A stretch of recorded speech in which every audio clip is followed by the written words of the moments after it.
Good morning बच्चों, कैसे हैं आप सभी। अभी लॉकडाउन का पीरियड चल रहा है तो सभी को घर के अंदर रहना है और अपने घर के अंदर रहकर ये नहीं कि आप सिर्फ खेलें या अपना समय ऐसे ही बर्बाद करें। आपको अपने घर में माता पिता भाई बहन सबकी मदद करनी है। छोटे भाई बहन हैं तो उनको पढ़ाइए, अपनी माँ की मदद कीजिए उनके काम में। और बेटियां तो हमेशा ही सबकी मदद करती रहती हैं, तो बेटियां सभी अपनी माँ की मदद कीजिए। अपने अंदर कुछ नए स्किल्स डेवलप कीजिए, कुछ नए गुण डेवलप कीजिए। जो आपको पसंद है वो भी साइड से करना स्टार्ट कीजिए, क्योंकि लॉकडाउन का पीरियड चल रहा है। दूसरे की जितनी ज़्यादा हो सके मदद कीजिए और जो भी हो सके अपनी तरफ से करने की कोशिश कीजिए, क्योंकि आप लोग इस देश के भविष्य हैं और आपसे भला इस देश के बारे में और कोई ज़्यादा अच्छा नहीं सोच सकता। तो आप हमारे देश के भविष्य हैं। आप अपनी पढ़ाई के साथ साथ और भी अच्छे अच्छे कार्य इस लॉकडाउन पीरियड में यादगार बनाने के लिए भी इसे कीजिए, क्योंकि अभी जो समय चल रहा है वो काफ़ी कठिन और डराने वाला समय है। लेकिन इस मुसीबत के वक्त में भी मुझे पता है कि आप जैसे बच्चे बहुत धैर्य से अपना काम कर रहे होंगे। तो चलिए बच्चों, आज हम लोग भूगोल 7वीं की अध्याय 3 पृथ्वी के परिमंडल के बारे में पढ़ेंगे। यहाँ पे बच्चे और शिक्षिका में यानी अध्यापिका में कन्वर्सेशन वार्तालाप हो रही है पृथ्वी के परिमंडल के विषय पर। तो हम चलते हैं इसे उसी वार्तालाप के रूप में पढ़ने के लिए। अध्यापिका ने कक्षा में बच्चों से बात करते हुए पूछा, क्या आप यह बता सकते हैं कि हम जिस ग्रह पर निवास करते हैं वह क्या कहलाता है। चंदन ने बताया, जिस ग्रह पर हम निवास करते हैं उसका नाम पृथ्वी है। तो भाई पृथ्वी को तो हम सभी जानते हैं। इसके पहले वाले चैप्टर में भी आपने पृथ्वी के बारे में पढ़ा है ना, और ब्रह्मांड के बारे में भी पढ़ा। तो इस पृथ्वी से आप बहुत कुछ परिचित हो गए हैं। अध्यापिका ने कहा, अब तक के अध्ययन के आधार पर यह पता चलता है कि हमारी पृथ्वी ही एकमात्र ऐसा ज्ञात ग्रह है जिस पर जीवन पाया जाता है। ऐसा क्यों? भाई ऐसा इसलिए क्योंकि पृथ्वी पर ही जीवन के लिए आवश्यक सामग्री उपलब्ध है। रेणु ने बताया, क्योंकि पृथ्वी ही ऐसा ग्रह है जहां जीवन के लिए अनुकूल परिस्थितियां एवं आवश्यक गैस जो हमें ऑक्सीजन लेने में मदद करता है, जल एवं भोजन भी यहाँ उपलब्ध है। अध्यापिका ने कहा, भोजन और पानी के बगैर हम कुछ समय तक जीवित रह सकते हैं, लेकिन बिना हवा के या ऑक्सीजन के हम पल भर भी जीवित नहीं रह सकते हैं। तो बच्चों, हम गैस या हवा के बिना या ऑक्सीजन के बिना एक पल भी जीवित नहीं रह सकते हैं। जहाँ भी इन तीनों चीजों में से किसी एक चीज की कमी है वहाँ जीवन संभव नहीं है। चंद्रमा अन्य ग्रहों पर हवा और पानी नहीं है, इसलिए वहाँ जीवन नहीं है। इन 3 चीजों की उपस्थिति के कारण ही हमारी पृथ्वी पर जीवन पाया जाता है। 3 चीज कौन कौन से? हवा, पानी और देखिए बच्चों, इन ग्रहों पर हवा पानी नहीं है, इसीलिए यहाँ जीवन नहीं पाया जाता है, लेकिन हमारे पृथ्वी पर ये चीजें पाई जाती है, तो यहाँ पे जीवन संभव है। इस आगे है, इसलिए पृथ्वी सभी ग्रहों में अद्वितीय है, मतलब इसके जैसा दूसरा कोई अद्वितीय मतलब इसके जैसा दूसरा कोई नहीं है। जलमंडल, अब हम पृथ्वी जो है कई मंडलों से मिलकर बना है। जलमंडल, थलमंडल, स्थल है ना। तो इस तरह से हम आगे बढ़ेंगे जलमंडल पे। एक बार चंदन, विकास, ललन, रेणु, अशोक अपनी अध्यापिका के साथ नाव की सैर करने के लिए निकले। तब उन्होंने कुछ जीव देखे। रेणु ने कहा, मुझे एक पौधा दिखाई दे रहा है। विकास ने पूछा, पानी में पौधा कैसे? तो भाई जलीय पौधे भी तो होते हैं, वही रेणु ने देखा है। अध्यापिका ने बताया, कुछ पौधे पानी में भी होते हैं जिन्हें जलीय पौधे कहते हैं। जल में रहने वाले जीवों को क्या कहते हैं? जलचर कहते हैं। इन्हें भी हमारी तरह भोजन, पानी और हवा की आवश्यकता होती है। इन 3 चीजों के बगैर हम नहीं रह सकते हैं। आगे अध्यापिका ने कहा, हम सभी नदी की सैर कर रहे हैं। बताओ पृथ्वी पर और कौन कौन से जलभाग पाए जाते हैं? तो क्या बच्चों आप बता सकते हैं? यहाँ रेनू बताती है मेरे घर के पास एक तालाब है। ललन ने कहा मैं आहार में रहता हूँ। अशोक मेरे मामा सागर किनारे मछली पकड़ते हैं। चंदन कल मैंने अखबार में समुद्री तूफान के बारे में पढ़ा। यानी अध्यापिका ने क्या पूछा? पृथ्वी पर कितने जलभाग हैं? यहाँ रेनू ने तालाब को, ललन ने आहार को और अशोक ने सागर को और चंदन ने समुद्र का मेंशन किया, बताया। तो 4 प्रकार के जलभाग के बारे में इन्होंने चर्चा की। आगे हम देखते हैं। अध्यापिका बोली बिल्कुल सही, तालाब, आहर, झील, सागर, महासागर इत्यादि पृथ्वी पर जल के विभिन्न भाग हैं। सम्मिलित रूप से इन्हें जल मंडल कहते हैं। ये सभी पृथ्वी के लगभग 71% भाग को घेरे हुए हैं। यानी पृथ्वी पर जल की कितनी मात्रा है? 71%। तो यहाँ आप इस पिक्चर में जैसा कि देख रहे हैं बच्चों, हमारी पृथ्वी कैसी दिखती है? जहाँ स्थल है वो हरी हरी दिखाई गई है इस तस्वीर में, और जहाँ जल है वो पूरी की पूरी नीली दिखाई गई है। तो हमारी पृथ्वी कैसी है बच्चों? जल के प्रकाश रिफ्लेक्शन से हमारी पृथ्वी का रंग नीला दिखाई देता है। आगे देखिए, ये है विश्व की महाद्वीप एवं महासागर जो विश्व के मानचित्र पे दिखाए गए हैं। यहाँ पे देखिए दक्षिण अटलांटिक महासागर है, यहाँ दक्षिणी प्रशांत महासागर है, उत्तरी प्रशांत महासागर, उत्तरी अटलांटिक महासागर। ये हिंदुस्तान है, हिंदुस्तान के नीचे हिंद महासागर, और इधर उत्तरी प्रशांत महासागर है ना बच्चों। तो इस प्रकार से ये महासागर हमारे यहाँ पे 1 2 3 4 5 6 महासागरों को दिखाया गया है। तो ये कैसे दिख रहे हैं? बिल्कुल नीले दिख रहे हैं। पूरा पृथ्वी हमारी इन महासागरों के कारण 71% जल के कारण नीली दिखाई देती है। आगे हम लोग देखते हैं बच्चों कि वर्ष 1984 में जब राकेश शर्मा अंतरिक्ष की यात्रा पर थे, उस समय भारत की तत्कालिक प्रधानमंत्री इंदिरा गांधी ने उनसे फोन पर पूछा कि आपको अंतरिक्ष से पृथ्वी कैसी दिखाई देती है? तब राकेश शर्मा ने कहा, नीली। वास्तव में अंतरिक्ष से देखने पर हमारी पृथ्वी का रंग नीला दिखता है, इसलिए पृथ्वी को नीला ग्रह भी कहते हैं। अब चलते हैं नाव घाट से एरोनॉटिक्स क्लब तक की पैदल यात्रा, पद यात्रा यानी पैदल यात्रा। यहाँ से अध्यापिका 5 बच्चों को पैदल ही एरोनॉटिक्स क्लब की यात्रा के लिए ले जाती है। अब एरोनॉटिक्स बोलेंगे आप कौन सी जगह है? तो बच्चों, जहाँ गुब्बारा, हवाई जहाज, हेलीकॉप्टर की उड़ान संचालित होती है, वही उसी को एरोनॉटिक्स कहते हैं। वहाँ ले गई अध्यापिका बच्चों से और बच्चों से पूछा, आपको यहाँ कौन कौन से जीव दिखाई दे रहे हैं? तब चंदन ने कहा, गाय, बकरी, कुत्ता, भैंस। ललन ने कहा, अरे हम भी तो हैं। उसने मजाक किया। मयंक ने कहा, यहाँ कई तरह के पेड़, छोटे पौधे और झाड़ियाँ भी दिखाई दे रही है।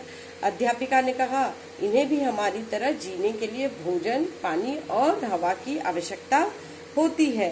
तो ये बताओ बच्चों कि ये तीनों चीजें प्रकृति में कहाँ से मिलती है? भोजन, पानी, हवा। अध्यापिका ने बच्चों से पूछा, जीव जंतु, पेड़ पौधे के अलावा आपको और क्या चीजें दिखाई दे रही है? जवाब मिला, घर, कार, साइकिल, पत्थर, मिट्टी, पहाड़ इत्यादि। अध्यापिका ने बताया, पृथ्वी का वह ऊपरी ठोस भाग जिसमें मिट्टी, कंकड़, पत्थर, पहाड़, मैदान, पठार इत्यादि सम्मिलित है, वो कहलाता है स्थल मंडल, है ना। अब जल मंडल के बाद हम आ गए स्थल मंडल पे। इस स्थल मंडल पर ही हम अपने घर बनाते हैं, खेती बाड़ी करते हैं, विभिन्न प्रकार के क्रियाकलाप करते हैं, है ना। स्थल संधि स्थल का एक संकरा भाग जो 2 बड़े स्थल खंडों को एक दूसरे से जोड़ता है। अब इस चित्र को देखिए बच्चों, यहाँ पे स्थल संधि कहाँ हो रही है? ये हो रही है स्थल संधि। ये 2 बड़े स्थल खंडों को जोड़ने का काम कर रही है, इसीलिए इसे स्थल संधि कहते हैं। अब देखिए बच्चों, जल संधि पानी का संकरा भाग जो 2 बड़ी जल राशि जैसे समुद्रों तथा महासागरों के एक दूसरे से जोड़ती है, इसे जल डमरू मध्य भी कहते हैं। तो यहाँ पे स्थल संधि हमने देख लिया बच्चों। अब जहाँ पे दो बड़ी जल राशि आपस में मिलती है, जैसे समुद्र तथा महासागर एक दूसरे से मिलती है, उस जगह को जलडमरू मध्य भी कहते हैं। इस भारत की तस्वीर में बच्चों जल संधि कहाँ दिख रहा है, क्या आप बता सकते हैं? ये श्रीलंका और भारत के दक्षिणी भाग में इसको जोड़ने वाली जो संधि है इसे जल संधि कहते हैं।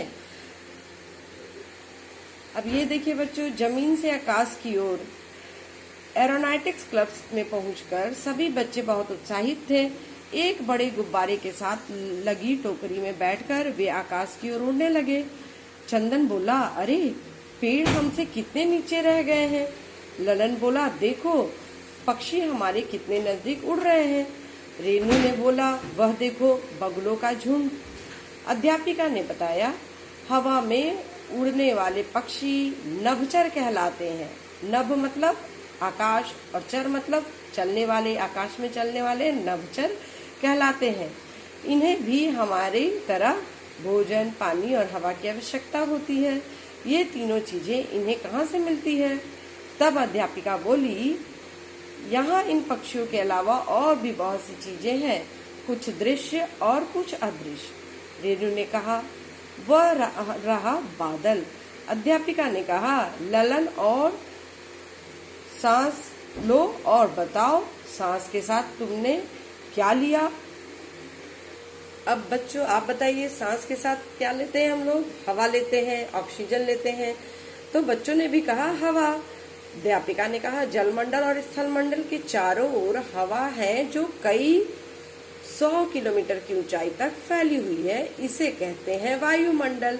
तो पहला हमने पढ़ा बच्चों जलमंडल, दूसरा वायुमंडल और दूसरा स्थल मंडल और तीसरा वायुमंडल। हमारी पृथ्वी के चारों ओर हवा घेरा है, इसमें अनेक प्रकार की गैसों का मिश्रण है। वायुमंडल में 3/4 से भी अधिक भाग नाइट्रोजन है और ऑक्सीजन गैस भी हवा में मौजूद है, जो सारे जीवों के सांस लेने के लिए जरूरी है। हवा में इन दो गैसों के अलावा कार्बन डाइऑक्साइड भी है बच्चों, जो वनस्पतियों द्वारा अपने भोजन बनाने के लिए उपयोग में पाई जाती है। अर्थात जो हम लोग ऑक्सीजन लेते हैं वो पेड़ पौधे से लेते हैं, और जो कार्बन डाइऑक्साइड हम लोग छोड़ते हैं वो पेड़ पौधे अपने भोजन बनाने की प्रक्रिया में उसका इस्तेमाल करते हैं। इसमें थोड़ी मात्रा में जलवाष्प भी होता है। वायुमंडल पृथ्वी पर जीवों के लिए बहुत महत्वपूर्ण है। इसमें हम सांस लेते हैं, पेड़ पौधे अपना भोजन इत्यादि मदद से बनाते हैं। हम जो सर्दी गर्मी महसूस करते हैं वह हवाओं के माध्यम से ही करते हैं। ये हवाएं ही बादलों को गतिशील बनाती है, जिससे वर्षा होती है। वायुमंडल में भी विभिन्न परतें होती है जो अलग अलग ऊंचाई पर पाई जाती है। पृथ्वी के ऊपर इनके नाम हैं। कैसे नाम है? क्षोभ मंडल, संताप मंडल, मध्य मंडल, आयन मंडल और बहिर्मंडल।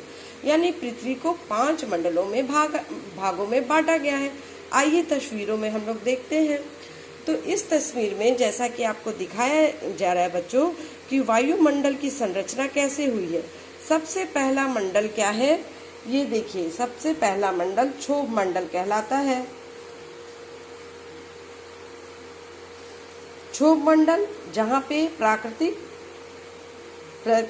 प्राकृतिक जो भी प्रक्रियाएं होती है, जैसे बादल चमकना, बिजली चमकना, वर्षा होना, है ना, तो ये सारी चीजें यहाँ क्षोभ मंडल पर यानी क्षोभ मंडल पर होती है। यहाँ पहाड़, बादलों का निर्माण, वर्षा इत्यादि होती है बच्चों। आगे है ओजोन मंडल, जहाँ पे जेट हवाएं उड़ती है। ओजोन मंडल में ओजोन परतें भी पाई जाती है, समताप मंडल इसे कहते हैं। उसके बाद का मंडल आता है मध्य मंडल, जहाँ उल्का पिंड वगैरह टूट के गिरते हैं। उसके बाद आता है आयन मंडल यानी उष्ण मंडल। इसके बाद बच्चों कृत्रिम उपग्रह, जो कि हम लोग टीवी देखते हैं, मोबाइल यूज करते हैं, तो ये जो उपग्रह बनाए भेजे जाते हैं वो यहाँ इस मंडल में पाए जाते हैं, जिसे कहते हैं बहिर्मंडल। जो अंतरिक्ष से सबसे बाहर की मंडल होती है इसे कहते हैं बहिर्मंडल। बच्चों को तो ये सारी चीज़ों के बारे में जानकर बड़ा मजा आया। वो घूमकर आ गए एरोनॉटिक्स को। अब भ्रमण के पश्चात सभी कक्षा में पहुंच गए। बातचीत में यह निष्कर्ष निकला कि सभी मंडल में जीवों को जीने के लिए भोजन, पानी, हवा की आवश्यकता होती है। अध्यापिका ने बच्चों से पूछा, सभी मंडल के जीवों को हवा की किस मंडल से मिलती है? तब रेणु ने फटाक से कहा, वायुमंडल से। विकास ने प्रश्न किया, तो मछली को हवा कहाँ से मिलती है? अध्यापिका ने कहा, पानी में हवा घुलनशील अवस्था में रहती है, जिसका जलचर उपयोग करते हैं। जल में रहने वाले लोग उसी घुलनशील अवस्था की हवा का उपयोग करते हैं। यह हवा भी वायुमंडल का ही हिस्सा है। अध्यापिका ने फिर पूछा, अच्छा बताओ, भोजन जीवों को किस मंडल से मिलता है? तब ललन ने कहा, मैं समझ गया, भोजन पेड़ पौधे से मिलता है और पेड़ पौधे जमीन पर उगते हैं, जो स्थल मंडल कहलाते हैं। यानी भोजन कहाँ से मिलता है बच्चों? स्थल मंडल से। वायु मिलती है वायुमंडल से, भोजन मिलता है स्थल मंडल से। अशोक ने कहा, परंतु जलीय पौधे क्या जमीन पर उगते हैं? अध्यापिका ने उन्हें बताया, जलीय पौधे की जड़ें या तो पानी में डूबी हुई भूमि से या फिर वे जल में उपलाती हुई रहती है और यह जल में घुली हुई मिट्टी या पोषक तत्वों का उपयोग करती है। ललन ने कहा, अब हम समझ गए कि सभी जीवों की आवश्यकता भोजन, पानी, हवा है। इन्हें ये तीनों चीजें स्थल मंडल, जल मंडल और वायुमंडल से मिलती है। तब अध्यापिका ने कहा, हाँ, हमारी पृथ्वी जहाँ ये तीनों मंडल उपस्थित हैं, वहीं जीवन पनपता है। यह जगह सीमित है, इसे जैव मंडल कहते हैं। तो जहाँ तीनों मंडल मिलते हैं, इसे कहते हैं जैव मंडल। उन्होंने चित्र दिखाया और कहा, इस चित्र के माध्यम से हम जैव मंडल को अच्छी तरह से समझ सकते हैं। तो जैव मंडल किसे कहते हैं बच्चों? जहाँ पर स्थल मंडल, जल मंडल और वायुमंडल मिले, उसे कहते हैं जैव मंडल। इस तस्वीर को देखिए बच्चों, इसे कहते हैं जैव मंडल। ये देखिए, यहाँ हवाओं में पक्षी उड़ रहे हैं और हेलीकॉप्टर भी चल, हवाई जहाज भी चल रहा है। यहाँ पे इसे कहेंगे वायुमंडल। ठीक इसके नीचे नीले नीले इस जगह को जहाँ पानी दिख रही है, ये है जल मंडल। और ये जगह जहाँ पे किसान खेती कर रहा है, घर है, पेड़ है, पौधे हैं, सड़कें हैं, इसे कहते हैं स्थल मंडल। तो ये तीनों मंडल कहाँ मिलती है? पृथ्वी पर मिलती है, इसलिए हमारी पृथ्वी जैव मंडल है ना। तो आगे चलते हैं बच्चों। रेणु ने कहा, हाँ, यह चित्र देखकर यह भी समझ आता है कि पृथ्वी पर भी मंडल का अपना स्वतंत्र अस्तित्व नहीं है ना। तीन मंडल एक दूसरे में समाये हुए हैं। हाँ बच्चों, अध्यापिका ने कहा, स्थल पर नदियाँ, तालाब आदि हैं। मिट्टी में भी पानी और हवा घुली हुई होती है। वायुमंडल में जलवाष्प, धूलकण होते हैं और जलमंडल में घुली हुई हवा और मिट्टी होती है। इस तरह से तीनों मंडल एक दूसरे में समाये हुए हैं। यह कहते हुए अध्यापिका ने कहा, चलो हम जलमंडल, स्थलमंडल, वायुमंडल का चित्र अपनी कॉपी में बनाते हैं। तो बच्चों, आप भी जलमंडल, वायुमंडल और स्थलमंडल का चित्र अपने अनुसार, जैसा आप अपने परिवेश में देखते हैं, वैसा बनाने की कोशिश कीजिए। इससे आपकी एक नई कलाकृति भी जागृत होगी, आपको ड्राइंग भी बनाने का मौका मिलेगा। सभी बच्चे चित्र बनाने में जुट गए, तो आप भी जुट जाइए बच्चों चित्र बनाने में, जल मंडल, स्थल मंडल और वायुमंडल के। और इस वीडियो का पूरी तरह से देखिए, बार बार देखिए, और इसके बाद जो आने वाले इस चैप्टर से रिलेटेड क्वेश्चन है, मैं वो बहुत जल्द अपलोड कर दूंगी। तो थैंक यू बच्चों, बाय बाय। मेरे चैनल को ज़्यादा से ज़्यादा लाइक कीजिए, सब्सक्राइब कीजिए, बेल आइकन को दबाइए ताकि आपको मेरे सारे वीडियोस जल्दी से जल्दी देखने को मिले। थैंक यू बच्चों, बाय बाय।